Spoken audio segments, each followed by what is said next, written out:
আন্দোলনকারীদের অবস্থা, তারা অলরেডি দুর্বল হতে শুরু করছে। 4-5 জন অলরেডি মানে অসুস্থ হয়ে গেছে ইতিমধ্যে। আমরা ডাক্তারকে ডাকার চেষ্টা করছি। আপনারা জানেন কি না, কালকে যখন আমরা প্রশাসনের মানে ভার্সিটি মেডিকেল সেন্টারে যোগাযোগ করি, আমরা সেখান থেকে কোনো ধরনের অ্যাম্বুলেন্স পাইনি। আমরা ইয়েতে যোগাযোগ করার চেষ্টা করি, কি বলে রাগীবালিতেও যোগাযোগ করি, তারা আমাদের ডিরেক্ট মানা করে দেন যে তারা এটার সাথে যুক্ত হবেন না। ইভেন আমরা মাউন্ট এডোরায় কথা বলি, তারা আমাদেরকে জানান যে তাদের মানে রিসোর্সের কমতি আছে, এই জন্য তারা আমাদের সাথে এটাতে আসতে পারবেন। আমরা তো তাদের কাছে সংহতি কিছুই চাইনি, আমরা তাদের কাছে একটু মেডিকেল হেল্প চেয়েছিলাম। ইভেন আমরা যখন ওসমানীতে করি, তারা আমাদের ফোনটাও পর্যন্ত রিসিভ করেননি। হ্যাঁ, তারা একে অপরের উপরে আসলে দায়িত্বটা চাপিয়ে দিয়ে সরে যাচ্ছিলেন। কিন্তু তারপরেও আমরা একটা অ্যাম্বুলেন্স মানে জনসাধারণের সাপোর্টে আমরা একটা অ্যাম্বুলেন্স পেয়েছি। বেসরকারি মানে যে নর্মাল যে অ্যাম্বুলেন্সগুলো থাকে তারা নিজেরাই এগিয়ে এসে একজনের কাছ থেকে আমরা আসলে অ্যাম্বুলেন্স একটা ম্যানেজ করেছি। এখন অলরেডি তারা অসুস্থ হতে শুরু করেছে। কালকে আপনি দেখেছেন যে আন্দোলনরত ছাত্রছাত্রীদের মধ্যে দুজন ছাত্র অলরেডি অসুস্থ হয়ে গেছে। আমাদের এখানে 7 দিন হয়ে গেল, এনারা খুবই অসুস্থ হয়ে গেছেন। এখানে 2 জন আমরা তাদেরকে দেখছি যে ডাক্তারকে ডাকার যে কী করা যায় আসলে, কারণ আমরা তো চাই না যে আমাদের ভাই বোনরা এইভাবে মারা যায়। কিন্তু তবুও কেন জানি মনে হচ্ছে যে প্রশাসনের কিছু যায় আসছে না। এই মুহূর্তে সরকারি হস্তক্ষেপটা খুব বেশি প্রয়োজন আমাদের। যে এই যে ছেলেমেয়েগুলো এখানে 24 জন 25 জন ছেলেমেয়ে এখানে বসে আছে, আজকে এরা বসেছে, আজকে যদি এদের কোনো ক্ষতি হয়, তবুও কালকে আমরা আবার বসবো। মানে আমরা এই আন্দোলনটা থামাবো না। তারা অন্বেষণে বসেছে যতক্ষণ পর্যন্ত। আমাদের একটাই দাবি যে ভিসির পদত্যাগ চাই যে কোনো মূল্যে।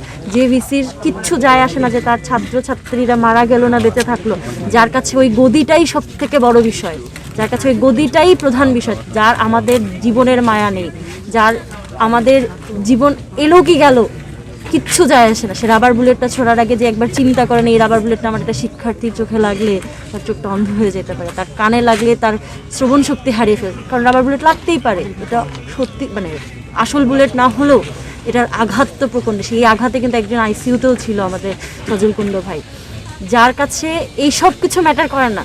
তার সাথে কিসের আলোচনা, কিসের সমঝোতা? আমার শুধুমাত্র একটাই দাবি, সেটা হচ্ছে আমরা তার পদত্যাগ চাই। সেটা যে কোনো মূল্যে আমরা তার পদত্যাগ চাই। সেটা যদি আমাদের রক্ত মারিয়ে তার পদত্যাগ আসে, তাহলে তাই আসে। যে ঘটনাগুলো ঘটেছে, আমাদের মেয়েরা হচ্ছে একটা অহিংস আন্দোলন চালাচ্ছিল। আমাদের 3 দফা দাবি ছিল। এই 3 দফা দাবির মধ্যে আমাদের সেকেন্ড হলের যে প্রভোস্ট বডি ছিল, প্রভোস্ট বডির পদত্যাগ ছিল, এবং বাকি 2টা দাবির মধ্যে ছিল হল অব্যবস্থাপনা। সেকেন্ড হলের যে অব্যবস্থাপনা হচ্ছে, এই বিষয়গুলো খুব দ্রুত সম্ভব সমাধান করতে হবে।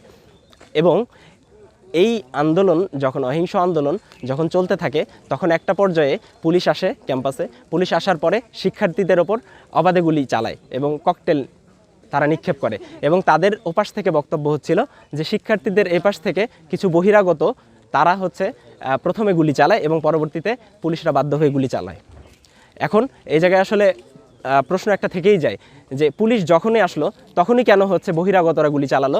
আর একটা বিষয় হচ্ছে, বহিরাগতরা ক্যাম্পাসে অস্ত্র নিয়ে কিভাবে ঢোকে, এই দায়ভার তো পুরোপুরি ভিসির। তিনি তার ক্যাম্পাসকে কেন নিরাপদ করতে পারছেন না? তিনি যদি তার ক্যাম্পাসকে নিরাপদ করতে না পারেন, ঠিক এই পয়েন্টের কারণেই তার আগে পদত্যাগ করা উচিত। এর পরবর্তীতে তিনি যেটা করলেন যে স্টুডেন্টদের বুকের ওপর গুলি চালানো হলো। একটা ভিসির পারমিশন ছাড়া কখনোই গুলি চলে না, কারণ এই গণবিশ্ববিদ্যালয় যেটাকে আমরা বলি, পাবলিক ইউনিভার্সিটি যেটাকে আমরা বলি, এই পাবলিক ইউনিভার্সিটিতে ভিসিকে ধরা হয় একজন সর্বোচ্চ কর্তা। এই সর্বোচ্চ কর্তার কাছে সবাই নিরাপদ, শিক্ষার্থী শিক্ষক সবাই নিরাপদ। কিন্তু এই নিরাপদ জায়গাটা থেকে যখন অনিরাপদ হয়ে যায় শিক্ষার্থীরা, তখন আসলে সেখানে আমাদের আমরণ অনশনে বসে যাওয়া কিংবা ভিসির পতন চাওয়া ছাড়া আর কোনো কিছু বলার থাকে না। এদের সার্বিক পরিস্থিতি বলতে আমাদের অনেকেই অসুস্থ হয়ে গেছে। একটা ছেলে ওখানে দেখতে পাচ্ছেন ক্যাপ মাথায়, ও ইনজিউর্ড হয়েছিল পুলিশের আঘাতে। সে তারপরে এখানে অনশনে বসে। ওখানে কাজলকে দেখতে পাচ্ছেন, কাজল অসুস্থ হয়ে গেছে, কাজলের জ্বর এসেছে আর কি। এখন আমরা জানি না বাকিদের কার কী অবস্থা কখন হবে, কারণ সবাই গত 19 ঘন্টা 20 ঘন্টা ধরে না খেয়ে আমরণ অনশনে বসেছে, পানি পর্যন্ত তারা খাচ্ছে না। এখন আপনারা যদি মনে করেন যে এই 24 জন শিক্ষার্থীর জীবন গেলে যাক, আমি আমার চেয়ার থেকে সরবো না, তাহলে ভুল ভাবছেন। এই 24 জন শিক্ষার্থীর পরে আরও 24 জন শিক্ষার্থী আসবে, তারপরে আরও 24 জন শিক্ষার্থী, দেখি আপনি কিভাবে পদত্যাগ না করেন। তুমি বললেন যে গতকালকে দুপুর 12টা পর্যন্ত আমাদের ভিসি মহোদয়ের কাছে আলটিমেটাম ছিল যে তিনি যদি দুপুর 12টার মধ্যে পদত্যাগ না করেন তাহলে আমাদের শিক্ষার্থীরা হচ্ছে আমরণ অনশনে যাবে। তো এটা জানার পরেও তিনি হচ্ছে আমাদের আলটিমেটাম গ্রহণ করেননি। তো প্রথমত তিনি আমাদেরকে হচ্ছে আমরণ অনশনের দিকে ঠেলে দিলেন। এখন গতকালকে দুপুর 3টা থেকে এখন পর্যন্ত 19 ঘন্টা শেষ হতে চলছে। আমাদের মধ্যে এখানে 9 জন নারী শিক্ষার্থী আছেন, মোট 24 জন। এখানে প্রত্যেকটা শিক্ষার্থী শারীরিকভাবে অনেক দুর্বল, এমনকি এখানে অনেকের জ্বর চলে আসছে, অ্যাজমার সমস্যা আছে অনেকের।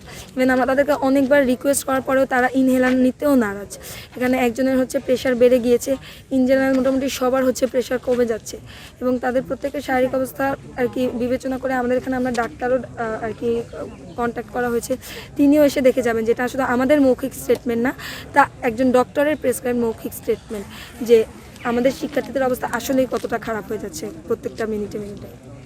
এমনিতে কি কেউ আপনাদের প্রশাসনের পক্ষ থেকে কোনো ধরনের খোঁজ নিচ্ছে কিনা, কিংবা আপনাদের মানে নাকি আপনারা নিজেরাই নিজেদের সব কিছু করছেন?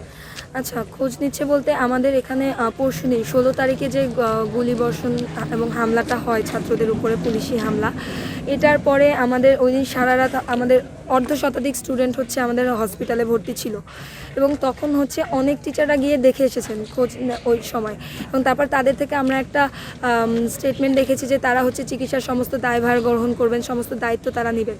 কিন্তু গতকালকে আমাদের সজল কুণ্ড ভাই, তিনি হচ্ছেন পুলিশি হামলায় আইসিইউতে তার ভর্তি হতে হয়েছিল, তার গায়ে প্রায় অর্ধশতাধিক রাবার বুলেট দ্বারা তিনি আহত হন। সজল কুণ্ড ভাই এসে কিন্তু এটা নিশ্চিত করে গিয়েছেন যে প্রথম দিন তাকে দেখতে যাওয়া হলেও আলটিমেটলি যেটা বলা হয়েছে যে সকল দায়িত্ব গ্রহণ করা হবে, সেটা আর্থিক থেকে শুরু করে সব কিছু, সেটা কিন্তু আসলে বাস্তবায়িত হয়নি। তো হ্যাঁ, তারা খোঁজ নিচ্ছেন, সেটার জন্য ধন্যবাদ যে তারা এসে মুখে বলে যাচ্ছেন, কিন্তু আর কি বাস্তব ক্ষেত্রে বা প্রকৃতপক্ষে আমরা কিন্তু এরকম পদক্ষেপ তাদের বাস্তবায়িত হতে দেখিনি।